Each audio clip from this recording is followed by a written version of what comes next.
Welcome in to Daily Faceoff Live, your go-to source for everything hockey. Live every weekday at noon Eastern. We are sweating it up in Florida. Frank Seravalli and Tyler Yaremchuk, welcome into Daily Faceoff Live, streaming on the Daily Faceoff Twitter, Facebook, and YouTube. And Frank, surprise, surprise, it's another scorcher here on Skills Competition Day. Yeah, I think everyone else around the hockey world feels really bad for us today as we're out here soaking up the sun in South Florida. Speaking of piping hot, you have a brand new trade targets list up at dailyfaceoff.com right now. 1 month to the day, NHL trade deadline, March 3rd. Today's February 3rd. Let's go. Everyone's having their fun this weekend in Florida, but over the next month, that's when the real work begins and the grind starts. Stop for this guy. The trade deadline countdown, 60 days out. We're just chipping away, getting closer to deadline day. So let's throw 2 minutes and 30 seconds up on the clock and talk a little bit about that trade targets list. And no better place to start than right at the top, where Timo Meier has taken over the #1 spot on your list, Frank. A $6 million cap hit, a guy that's on pace for 45 goals. No question why teams would want him, but maybe who are the most interested teams? I think you have to start right with the New York Rangers. I believe Timo Meier is their #1 target, and you mentioned the year that he's had, and it's been special, no doubt about that, on a really bad San Jose Sharks team. But I think it's not the $6 million cap hit that's the complicating factor, especially not for a team like the Rangers, one of the few contenders that actually has salary cap space as you close in on the deadline. The complicating factor is the qualifying offer, and we know Timo Meier is going to be expensive, but at $10 million for that qualifying offer, is he a $10 million player? I don't think so. I think the rest of the league sees that as well. And so it changes the complexion. You know, is he a rental or is he someone that is going to end up being signed long term? I think everyone is looking at Timo Meier at his age, being a restricted free agent at the age of 26. They're saying this is a guy that we'd like to have long term. 7-8 year deal. It's probably going to come in somewhere south of 10 million, probably in the $9 million range. So still no doubt expensive, but I look at New York and I say he's the perfect fit because one, he adds an element that the Rangers don't have, some heft in their wingers. They've got some strong net front presences already at the top of their lineup, but the stylistic fit is there, and then the age scheme is there. To throw a 26-year-old into a team that is just beginning to open up their championship window, I think that really is a huge difference maker. So I'd look Rangers 1, and then go across the river, the Hudson River, to the New Jersey Devils as a second option. There's no doubt that the Devils are interested. The Swiss connection, Meier, Hischier, throw those two guys together, you make magic. But in this case, I have the Rangers as the team to beat. It's interesting stuff in both those teams. I mean, you can imagine them with that kind of talent added into the lineup. In terms of what the Sharks want back, is it picks, or are they maybe looking for a young roster player? I know all the talk whenever you throw the Rangers in connection with someone, it's Kakko and Lafreniere. I would imagine it's tough for a GM like Chris Drury to part with one of those guys, but at the same time, if you're getting a proven 26-year-old, like, again, long-term piece there, maybe it's easier to stomach having to give up a top prospect? Here's the truth. I don't think they need to. Okay. If you look at the price paid for Alex DeBrincat, that was a $9 million qualifying offer, not the 10 that Meier has, and he had one additional year at a pretty inexpensive $6 and change million cap hit. Yeah. Meier doesn't have that. Needs to be re-signed immediately. The price is going to be less, and I don't think you need to give up a Kakko or Lafreniere. And frankly, there's been lots of talk about it. I don't have any indication yet that the New York Rangers are willing to go down that path. Well, there you go. Moving on from the top of the list to what we're going to call new names and big risers. And let's start with a guy who is rising up your trade targets list, and that's Ryan O'Rielly of the St. Louis Blues. Just from an outsider perspective, I'm getting the sense that over the last month, this has gone from, he might go to, no, they're going to take the best offer they can.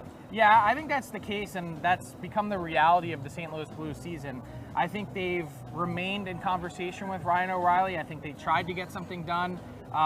It doesn't seem like at this point there's a lot of hope that a contract extension in St. Louis is going to materialize for the captain. And we know that Doug Armstrong, their GM, he's a killer.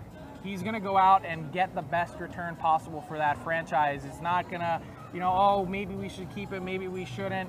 Once they get to a point where they know there's no return, that's when they're going to step up and make the trade. And I think there's been certainly lots of interest in Ryan O'Rielly, the quintessential deadline ad. He may be a little older at 31. He may have had a tough season, but his game, when you think Conn Smythe and helping the Blues to that 2019 Stanley Cup, certainly an ad that a lot of teams would like to have. And now let's talk about some new names. The one that caught my attention at least was Karel Vejmelka, a goalie who's putting up good numbers on a really poor Arizona team, and he's under contract, 2 more years, $2.75 million. That's a guy who I can see a lot of GMs wanting. Is he the most intriguing name to you, or is there someone else that's a new name that you're looking at? Well, so Vejmelka is certainly interesting, and because he does see a lot of rubber in Arizona, I think a lot of people wonder, is that save percentage a product of just seeing so many shots on a bad team? I still think Karel Vejmelka is a great ad, especially with the term that you mentioned. But here's the issue. I think the goalie market is so thin. You're probably looking at LA, Seattle, and maybe New Jersey tries to get a number 2. Vejmelka is sort of the perfect 1A, 1B for a team. But I think next year the term helps. But teams like LA, Copley's played so well, he's won so much. I don't know that they're dying to do something right at the moment. And then on top of that, they're trying to solve their goaltending problem for next year. Yeah. Cal Peterson is the only guy in the organization under contract next year. Jonathan Quick, UFA, Phoenix Copley, UFA. So they're in a spot where, hey, look, they need to make some moves for their goaltending. One name that stood out to me, a new riser, he's been talked about previously, but I have a deep dive coming in our deadline countdown series on Saturday on dailyfaceoff.com. Sam Lafferty of the Chicago Blackhawks. He's someone that, not necessarily a big name or sexy acquisition, but when you look at his game and you really hone in on his shifts, he's got speed to burn, elite speed, and he's a great penalty killer. Second in the league this season in shorthanded goals, only to Riley Smith of the Vegas Golden Knights. So he's got 3 shorthanded goals, can play on your top unit penalty kill, and add some speed to the bottom 6 of your lineup. And term remaining on his contract with $1.15 million next season. I think this guy for the Chicago Blackhawks is a lowercase Brandon Hagel. You think about the return that they got last year, I think Sam Lafferty, a guy who was traded for an AHL salary dump last year, is someone that could return a second-round pick and a prospect. Wow. And I would be very surprised if a team like the Tampa Bay Lightning, who routinely recognizes value in a player like Lafferty with that term and a fourth line that may be a little bit slow, keep an eye on that. All right, an interesting situation there. Sam Lafferty's got a couple of teammates in your top 5 on the trade targets list. It's the usuals that round out the top 5 with Chychrun, Kane, and Taves. You can check out the full list at dailyfaceoff.com. Moving a little bit lower down that list, I want to talk about the second tier of scoring wingers. We've mentioned Meier and Patrick Kane, but when you check down to sort of the 8 to 15 range on your list, you have names like Brock Besser, James Van Riemsdyk, and then below them, Vladamir Tarasenko. Who are some teams that are maybe not going to be jumping into the Patrick Kane, Timo Meier game, but are still looking for some scoring help? Well, so think of some of the other teams that we talked about already. The New Jersey Devils are one. The Rangers are another. Teams that are looking for scoring wingers, the Calgary Flames also come to mind. I think there's going to be some value adds and some check down options in that group that you mentioned, especially with someone like Van Riemsdyk. Like, I think people look at his game and they say, oh, maybe not the most fleet of foot guy, but he really takes care of himself, has had some unlucky injuries this year with the broken hand, and yet still on a 23 to 25 goal pace for the season. The problem with all of those guys that you mentioned, Besser, Van Riemsdyk, Tarasenko, well, at least for Tarasenko and Van Riemsdyk, who are on expiring deals, the issue is the cap hit. So not only are you going to have to most likely have a team take on have the team take on half, you're probably going to need to send it through a third-party broker. And we outlined that third-party broker process on dailyfaceoff.com earlier in the deadline countdown series. But both of those players, $7 million cap hits. So that's a lot. Yeah. Besser is at 6.65, but has 2 more seasons remaining, and he's probably someone that at his current state is overpaid by about $1 million. So you're either going to have the Canucks retain, which I think they've been a little bit resistant to do, or at least to answer the question.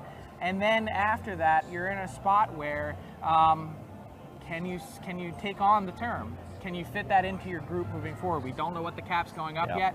Complicating factor, so it's either going to diminish the return for the Vancouver Canucks, or they're going to have to retain to get something that they feel pretty comfortable with. But Brock Besser moves up into our top 10, Tyler, because he's next on the list. The Canucks need to create salary cap space. They've added $10 million in wingers in the last 10 days, re-signing Kuzmenko and also taking on Anthony Beauvillier in the Bo Horvat trade. So for a team that was looking for salary cap flexibility, all of a sudden they're in a spot where they've added and not subtracted. Yeah, it's a puzzling one to say the least, but Besser on that list. I'm surprised that a guy like Vladimir Tarasenko maybe isn't getting a little bit more love. This is a guy who scored 40 goals last season, had a monster year, expiring deal, so you don't have to try work him in down the line. He can just be a pure rental for a contender, and also playoff success, like a Ryan O'Reilly. He's had good playoff runs before, maybe not the Conn Smythe level, but... No, he was a driver in 2019 for the Blues. There's no doubt about that. Had a great playoff. Here's what I'll say about Tarasenko. He holds all the cards. Okay. Full no trade, full no move. He can pick his destination. He has never rescinded that trade request from 2021, so you know that he'd like to move on. My question is, how choosy is he going to be in terms of that destination? Is he going to hamstring the St. Louis Blues? And I think people are wondering, you know, another year with some more injuries, what are we going to be getting out of this guy? Hopefully he can stay healthy. So I think the price, he's in that check down tier option with the cap hit and the clauses that he has. Again, full list up at dailyfaceoff.com. Let's move on to the reason we are here. All-Star weekend for the NHL. It's skills tonight, and tomorrow is the 3-on-3 All-Star tournament. For the skills competition, a lot of the usual events, right? Accuracy, breakaway, hardest shot, fastest skater, things like that. But also I want to talk to you about the two new ones. First, it's the pitch and puck. A floating green. The NHL describes it as a combination of hockey and golf shots in this event. Keller, Goudreau, Robertson, Suzuki are going to be the players going forward in that. And then you also have the splash shot, which is teams of two, dunk tank style, shooting until you dunk the other player's teammate. So the teams for that, McKinnon and Crosby. That's unbelievable. You got Rantanen and Makar, the Tkachuk brothers, and you have Adam Fox and Igor Shesterkin. Out of those two events, which one are you kind of most excited to see play out?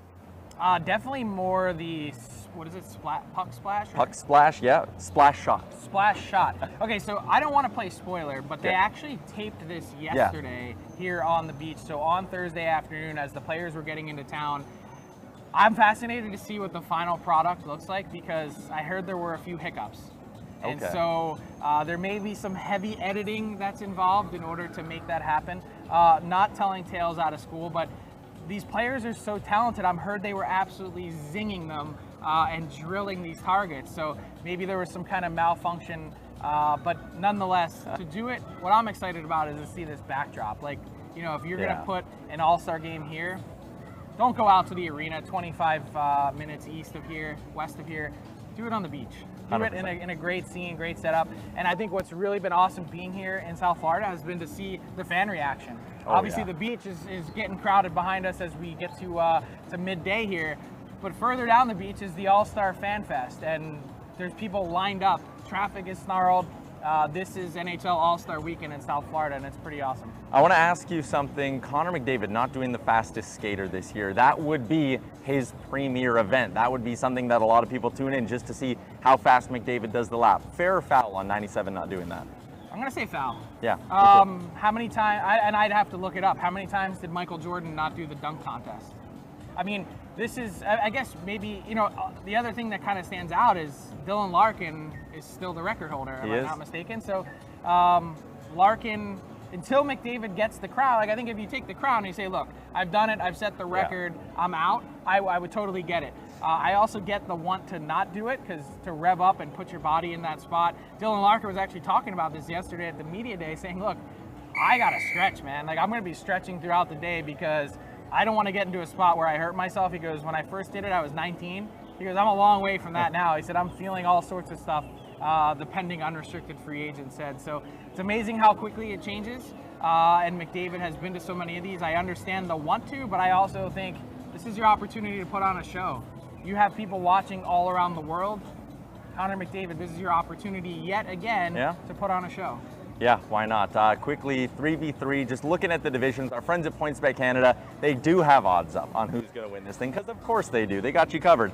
Atlantic plus 225, Central plus 250, Metro is 3-1, Pacific coming fourth at plus 325. Who do you like, Frank? Kind of like the Pacific. Me too. It's the best odds. Yeah, anytime, best odds, but anytime you've got McDavid and Draisaitl in a 3-on-3, I don't know. Maybe, does it come down to goaltending? Is that what they're looking at? Maybe, yeah. But I mean the Pacific goaltending is probably the weakest, right? Probably, with Skinner and Thompson, two rookies between the pipes. Look at other divisions that have Shesterkin and Saros, who, by the way, UC Saros wins my award for best dressed on media day. He had this sweet like Versace button up. It was unbelievable. I know I'm the insider, but you had the big scoop yesterday with the Draisaitl mullets and tell us what's so going on there. Connor McDavid and Leon Draisaitl, if you look, they're growing out some flow. And Leon Draisaitl revealed to the media that that was actually the product of a bet that Connor McDavid had with Dylan Holloway, where if they won 6 in a row, McDavid said he would grow out the mullet. I don't know for how long, but that's what's happening. Hopefully so for the season. Oh, it would be unreal. It would be epic. Yeah, but I love how he did get the side shape too, so it is a true, authentic mullet. He's fully buying into it. We're having a ton of fun down here at All-Star. Let's move along to our daily face-off inbox question brought to you today by our friends at Montana. So we have a winner for our $25 gift card, so keep it locked on our Instagram and Twitter. We'll be announcing that later today. If you could add any event to the skills competition weekend, Frank, what would you do? So I'm going to take that question and I'm going to reshape it, because I'd change the entire All-Star Saturday with the game itself. Keep 3-on-3, but do it by country. Ooh. And instead of trying to wedge in, especially this year where there was lots of consternation about getting one player from all 32 teams, pick the best 8 players or 6 players from each country. Canada, Finland, US. Can still have your team's logo on a jersey. 100%. And turn this, since the NHL is no good at getting international true best-on-best play together, and actually create a little bit of a competition and competitive fire and still have the $1 million at play. Yeah. But for your country, do it for country pride. How awesome would that be, especially here in the cultural melting pot of South Florida, to do that international stage? What a perfect opportunity. They've talked about it previously to try and do a more international style All-Star event. I don't know why it's never unfolded, but that's the change I would make. I will follow along your lines, and I'll hit you with something that's probably a little bit more unrealistic because we've seen it in the past, but 3-on-3, but fantasy draft style again. I just thought that was so much fun when you had all the players interacting with each other and kind of the drama that unfolded a few times with it. I like the fantasy draft angle, but it would certainly make the game probably a little less competitive versus your idea, which would make it, I think, more competitive. So interesting stuff there. Let's wrap up this show today, our last show live from Florida, with a little garbage time. Frank? Yeah, and look, I'm going to make this a lowercase criticism, but we had All-Star Weekend kickoff on Thursday afternoon with media availabilities, and it was an awesome media day for us, an important part of the weekend to be able to kind of tell the story here and do our job. All of the big stars are there. Connor McDavid's taking questions, Leon Draisaitl, Nikita Kucherov, go down the list. Alex Ovechkin shows up, his 8th All-Star weekend, and Sidney Crosby seemed to bristle at a reporter earlier this week when the question was asked about, you're in your 17th season in the league, how come you've only been to 5 All-Star weekends? This is the 5th one. And he seemed to say, well, what do you mean? And I get it. Sidney Crosby has been an unbelievable ambassador for the game. He's represented the game so well in so many different areas, particularly off the ice, and does a ton. But I was disappointed to see him not show up to the media day on Thursday. I get it. You've been through this before. You've done it. You've fulfilled a million obligations. But everyone else was there. Alex Ovechkin's was there. Taking all the same questions doesn't kill you to show up.